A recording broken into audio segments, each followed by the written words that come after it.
ప్రస్తుతం మనతో పాటు ప్రముఖ ఆధ్యాత్మికవేత్త జ్యోతిష్య వాస్తు పండితులు బ్రహ్మశ్రీ ఉమామహేశ్వర సిద్ధాంతి గారు మనతో ఉన్నారు. గురువుగారితో మాట్లాడదాం. నమస్కారం గురుగారు. ఆయుష్మాన్ భవ. గురుగారు, జూన్ నెల 2026 విశేషంగా తులారాశి వాళ్ళకి ఏమన్నా మంచి మంచి గుడ్ న్యూస్ ఉంటే తెలియజేయండి. ఎక్కడ ఏ విధంగా వీళ్ళు జాగ్రత్తగా తీసుకుంటే బాగుంటుంది, మరి వీళ్ళు చేసుకోవాల్సిన పరిహారాలు ఏంటి గురుగారు? తులారాశి. తులారాశికి ఆధిపత్యాన్ని వహించిన వాడు శుక్రుడు. శుక్రుడు ఉన్న స్థానము మిథున రాశిలో ఉన్నాడు. కుజుని దృష్టి తులారాశి మీద పడి ఉంది. ఇది జన్మజాతకము కాదు, గోచార ఫలితం మాత్రమే. గోచార ఫలితం వేరు, జన్మజాతకం వేరు. జన్మజాతక ఫలితానికి విశేషమైనవి కొన్ని ఉంటాయి, గోచార ఫలితానికి నామకహగా ఉండేవి కొన్ని ఉంటాయి. కాబట్టి తులారాశిలోని చిత్త 3-4 పాదములు, స్వాతి 1-2-3-4 పాదములు, విశాఖ 1-2-3 పాదాలు, 9 పాదాలు తులారాశిలో ఉన్నాయి. తులారాశిలో ఉన్న దాంట్లో చిత్త 3-4 పాదాలు, విశాఖ స్వాతి 4 పాదాలు కూడా చాలా బాగున్నాయి. ఆధిక్యత పొందుతున్నారు, ఉన్నతమైన స్థానానికి వెళ్తున్నారు, అనుకున్నట్లు చేయడం వల్ల జరుగుతుంది. మిత్రులతోటి అవగాహన కలిగి ఉన్నారు ఈ యొక్క చిత్త స్వాతి వారు. విశాఖ 1-2-3 పదాలు ఉన్నాయి ఇక్కడ అందులోనే. ఇంకా తర్వాత మళ్ళీ ఈ యొక్క స్వాతి అన్ని కలుపుకోవాలి. ఇవన్నీ కలుపుకుంటే వచ్చిన తులారాశి గురించి ఫలితములు ఏ రకంగా ఉంటాయి? ముఖ్యంగా తులారాశి వారికి బంధువర్గం, మిత్రవర్గం కాదు, మిత్రవర్గం చాలా యోగదాయకులుగా ఉన్నారు. బంధువులు, ఈ బంధువర్గం అంతా మహాశత్రుదాయకంగా ఉన్నారు. శత్రుదాయకం అంటే ఏంటి? నువ్వు నాశనం అయిపోతే నాకు సంతోషం, నువ్వు నష్టపోతే మేము సంతోషపడతాం, నువ్వు కింద పడిపోతే ఇంకో 4 రాళ్ళు వేసేస్తాం మేము. ఒకడు జోబూతిలో పడ్డాడంటే అది చెయ్యి అందిస్తే అది పైకొస్తాడు. కానీ వీళ్ళు ఏమనుకుంటారు, ఇది చెయ్యి అందిస్తే మనల్ని ఎగేస్తారేమో, ఈ సగంలోనే కొట్టుకుంటున్నాడు, రాయి మీద పడత్తి పోలా అనే భావం. ఇలాంటి ఆలోచనలు ఉంటాయి బంధువర్గం వారికి. తులారాశి వారు ఇటువంటి విధానంలో దెబ్బతింటున్నారు. అంటే బంధువులే నష్టపరుస్తున్నారు. ఈ దగ్గర ఒక ఉన్నతమైన విధానం ఉందని చెప్పుకోవాలి. మంచిగా చెప్పుకోవాలి, ఉన్నట్టుగానే చెప్పుకోవాలి. కాబట్టి వీళ్ళ దగ్గర ఉందంటే, నా దగ్గర 10 లక్షలు ఉన్నాయి, ఏం పర్వాలేదు, మనదంటే 10 లక్షలు ఉన్నాయి కదా అనే విర్రవీగితనం ఉంది. విర్రవీగితనం ఉన్నప్పుడు ఏం చేస్తారంటే గొప్పలు చెప్తారు. విర్రవీగుడు ఏం చెప్తాడు, నేను అంత గొప్ప ఉంటాను, ఇటు ఇలా కదా బంధువర్గం కదా, కళ్ళు తిక్కిపోయిరా అని అనుకుంటారు. వీటి దగ్గర ఎలా దెబ్బతీయాలి, ఈయన ఎలా మంచాలి అనే భావనతో ఈయన చేస్తుంటారు. ఇటువంటి విధానంలో తులారాశి 50 మందిలోని ఎక్కువగా విశాఖ నక్షత్రం 1-2-3 పాదాలు ఎక్కువ ఉన్నది. ఇటువంటి విధానాల్లో నడుస్తూ ఉన్నది. ఈ తులారాశి వారికి దైవ ఆరాధన మీద నమ్మకం ఉంటుంది. విశాఖ నక్షత్రం ఉన్నవారికి దైవారాధన అంటే ఏదో ఇలా చేస్తే అది జరుగుతుందట, అలా చేస్తే ఇది జరుగుతుందంట, మనం ఇలా చెయ్యాలి, అలా చెయ్యాలి, బాగానే ఉంది, మంచిదే, ఆలోచన మంచిదే. చెడ్డని ఎవరంటారు? దేవుణ్ణి స్మరిస్తాను అంటే, దేవుణ్ణి పూజిస్తానంటే కాదనేవాడు ఎవరో ఉండరు, చేస్తారు. కానీ ఈ యొక్క జాతకులు ఏం చేస్తున్నారంటే, ఇలా చేస్తే అలా జరుగుద్దట, ఇది జరుగుద్దంటావా మనం చేస్తే, ఇది అవుతుందా మనం చెయ్యాలి అనుకునే భావం వస్తుంది. ఈ భావం వలన సరిగ్గా చేసేవాళ్ళు వదిలేస్తారు, అరకొరతనంగా చేసేవాళ్ళు పెట్టుకుంటారు. అంతే జరుగుద్ది. ఇప్పుడు మంచిగా చేసుకునే దగ్గరికి వెళ్ళి వారి దగ్గరికి మాట్లాడితే ఆడేదో చిరాయిపడిన చేయాలి, ఆడ మాట్లాడు. అరకొరతనంగా చేసుకునే డబ్బులు కావాలి, ఏదో చేయాలి. నీ పేరు మీద ఈ అభిషేకం చేయించడం కాదయ్యా, దానివల్ల ఉపయోగం లేదు, నీ పేరు మీద హోమం చేద్దాం, మహామృత్యు హోమం చేద్దాం, సుదర్శన హోమం చేద్దాం అంటాడు. వీడు ఏముందా అని చూస్తారు, వీళ్ళు ఏముందా అని చూస్తారు ముందు. వీడి మీద 4 గొలుసులు, 4 ఉంగరాలు ఉండి, ఒక ఆస్తులు ఉన్నాయి అంటే డబ్బు ఉన్నవాడే కదా, పర్వాలేదు కదా, వీడి దగ్గర 4 లక్షలు లాగచ్చు అని వాడికి హోమాలు పెడతారు. ఏం జరగవు, నష్టదాయకమైన స్థితికి వెళ్తుంటారు. సో తులారాశి ఈ రకంగా ఉంటే అందరికీ ఇలాగా ఉన్నదా? కాదు, అందరికీ లేదు. ఇందులో నక్షత్రాలను ఎన్ని రాశులకి చెప్పండి, మేషరాశి చెప్పాను, మళ్ళీ తులారాశికి చెప్పాను నక్షత్ర విధానాలు. ఈ తులారాశిలో ఉన్న విధానాలు చెప్పుకోవాలంటే వ్యాపార రంగం ఉన్నతమైన స్థానంలో ఉంది. అంటే పట్టినదల్లా బంగారం అవుతుంది. ఏది పెట్టుకున్నా బంగారం అవుతుంది. నీ మాటకి ఎదురు లేకుండా పోతుంది. ఎక్కడా నీ బంధువర్గం దగ్గర కాదు, నీ మిత్రవర్గం దగ్గర. తులారాశి వారి మిత్రవర్గం దగ్గర, వ్యాపార రంగం దగ్గర. వ్యాపారంలో బంధువులు ఉండరు. బంధువులు ఎందుకు ఉండరు? వ్యాపార సముదాయకులైనా ఉంటారు. దాని దగ్గర మాట వ్యాపారం చేస్తే మాట పోకుండా ఉందంటే ఏముంది, అమ్మ లాభదాయకమైన స్థితిని పొందుతున్నారు. అటువంటి ఫలితంలో వీళ్ళు ఉన్నతమైన స్థానం చేరుకుంటున్నారు.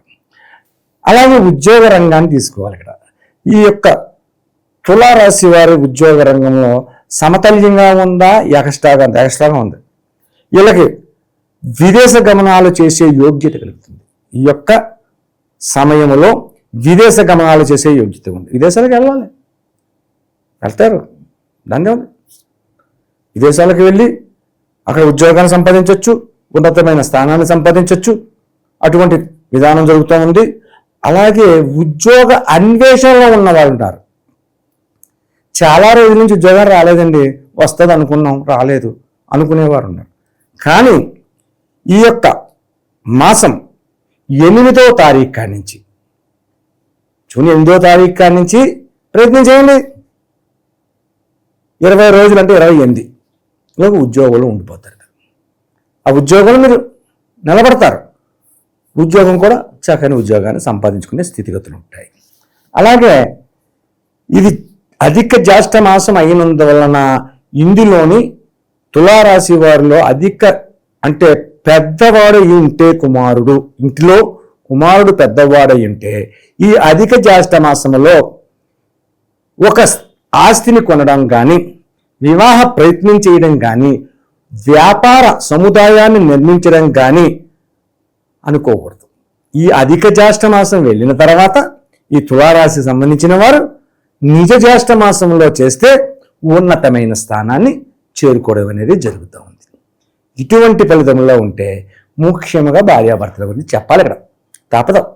భార్యాభర్తల విధానం ఏంటంటే ప్రతి విషయంలోని నువ్వంటే కరెక్ట్గా చెప్తున్నావు అనే భావం వస్తున్నా చిట్ట చివరికి వచ్చేసరికి నువ్వు చెప్పింది ఏం జరగలేదనే అవగాహన రాహిత్యాన్ని తీసుకుంటున్నారు. ఇక్కడ నష్టదాయకమైన పరిస్థితిని కొందించుకుంటున్నారు. కాబట్టి తస్మాత్ జాగ్రత్త. అంటే మాటలతోటి వాగ్వాదాలకు దిగకుండా ఆలోచనాపరమైన పరిస్థితులు తీసుకుంటే భార్యాభర్తల మధ్యన అవగాహన దోషాలు రావు. ఇక్కడ ఇంకొక విషయాన్ని చెప్పుకోవాలి. తులారాశి వారికి యోగదాయకమైన స్థితి ఏంటంటే కుజుడు తులను చూస్తున్నాడు. మేషరాశిలో కుజుడు ఉంది కదా, ధన సప్తమాధిపతి అయ్యాడు తులారాశికి. కుజుడు ఎప్పుడైతే చూస్తున్నాడో వాహనపరమైన ఇబ్బందులు కలగడానికి అవకాశం ఉంది. వాహనపరమైన ఇబ్బందులు అంటే కుజతత్వ విధానములో మీరు కరెక్ట్గానే ఉన్న ఎదుటి వాళ్ళు మద్యపానం చేసి వచ్చి మిమ్మల్ని డాష్ ఇవ్వచ్చు, లేకపోతుంటే ఎత్తైన ప్రదేశం నుంచి జారి పడవచ్చు, లేకపోతే అగ్ని ప్రమాదములు సంభవించవచ్చు. అగ్ని అంటే మంటలో నిప్పులు అనుకోకూడదు, కరెంట్ కూడా అగ్నే. అటువంటి విధానాలు జరగడానికి అవకాశాలు ఉన్నాయి. కాబట్టి యోగదాయకమైన స్థితిగతుల్లో ఉండాలి. సరే, ఇటువంటి స్థితిగతుల్లో ఉన్నప్పుడు ఈ వాహన ప్రమాదాలు, అగ్ని ప్రమాదాలు, ప్రమాదకరమైన పరిస్థితులు కలగకుండా ఉండి భార్యాభర్తల మధ్యన అవగాహన పెంపొందించుకుని ఉంటే ఉన్నతమైన అంటే బంధువర్గం వారు చేస్తున్న కుతంత్రపులు అవన్నీ తొలగి జరగాలంటే ఈ తులరాశి వారు ఏమి చెయ్యాలి? తుల అంటే అర్థం ఏంటి? త్రాస్. ధర్మదేవత చేతిలో ఉండేది త్రాస్. ధర్మాన్ని సమతల్యంగా తోచది. ఇది అటు ఇటు కాకుండా పోకుండా ఆపు చేసుకునే స్థితిగతులు ఉంటేనే న్యాయ నిర్ణత జరుగుతుంది. కాబట్టి ఈ తులారాశి వారు చేయవలసినది ఏంటంటే శివ నామ సంకీర్తన చేసుకోవాలి. శివనామ సంకీర్తన అంటున్నారు ఏంటండి? సంకీర్తన అంటే ఓం నమ శివాయ, ఓం నమ శివాయ, ఈ యొక్క పంచాక్షరి మంత్రాన్ని నిరంతరము జపించుకునే పరిస్థితి ఈ మాసం ఎందు చేసుకోవాలి. నిరంతరం చేయాలి. అలాగే ఎన్ని సోమవారాలు చేయవు అన్ని సోమవారాలు ఈశ్వరుడికి అభిషేకం చేయించండి.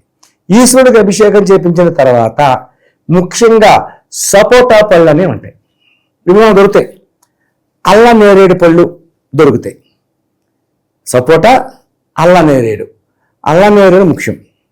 ఆ అల్ల నేరేడు పళ్ళు లోపల ఉన్న గింజలు తీసేసి ఆ కండతోటి జ్యూస్ చేయాలి. అల్ల నేరేడు రసం చేయాలి. సపోటా జ్యూస్ చేయాలి. సపోటా జ్యూస్ చేసామని చెప్పేసి అందులో పాలు అవి వేయకూడదు, ఓన్లీ సపోటా. జ్యూస్ రావట్లేదంటే కొద్దిగా నీళ్ళేయండి, కొద్దిగా నీళ్ళేసి జ్యూస్ చేయండి. ఆ జ్యూస్ చేసిన తర్వాత పంచామృతాలు, పాలు, పెరుగు, తేనె, నెయ్యి ఇటువంటివన్నీతో కలిపి ఈ సపోటా, ఈ అల్లం నేరేడు పళ్ళు జ్యూస్ని తీసుకుని ఉదయకాలంలో అభిషేకాన్ని చేపించండి. అభిషేకాన్ని చేపించిన తర్వాత మారేడు దళములు అనేవి 12 మారేడు దళాలు తీసుకుని ఒక దారానికి దండగా కుచ్చి ఆ దారాన్ని దండగా కుచ్చిన దారంతో సహా స్వామివారి శివలింగానికి అలంకరణ చేయండి. అలంకరణ చేస్తే అపమృత్యు దోషములు, లేకపోతే ఉన్నతమైన శత్రువర్గం పెరిగిపోయినది ఆళ్ళు దగ్గర నుంచి భార్యాభర్తల మధ్యన వచ్చే అవగాహన విధానాలు ఇటువంటివన్నీ తొలుగుతాయి. ఓం త్రయంబకం యజామహి సుగంధిం పుష్టివర్ధనం ఉర్వారుకమేవ బంధనాత్ మృత్యోర్మృత్యేమామృతాత్. ఇది మహామృత్యుంజయ మంత్రం. ఈ మహామృత్యుంజయ మంత్రం చేసేటప్పుడు 12 క్షేత్రాలు, 12 జ్యోతిర్లింగం, దాన్ని అర్చన చేస్తే మనం 12 జ్యోతిర్లింగాలు చూడకపోయినా దర్శించకపోయినా ఆ యొక్క ఫలితాన్ని ఈ తులారాశి వారు పొంది మోహోన్నతమైన స్థితిగతులకు చెంది యోగదాయకమైన ప్రసిద్ధి పొంది అష్టైశ్వర్యములు ఆయుర ఆరోగ్యంలో కూడా పొందగలరు అని సూత మహాముని ఎప్పుడో చెప్పాడట.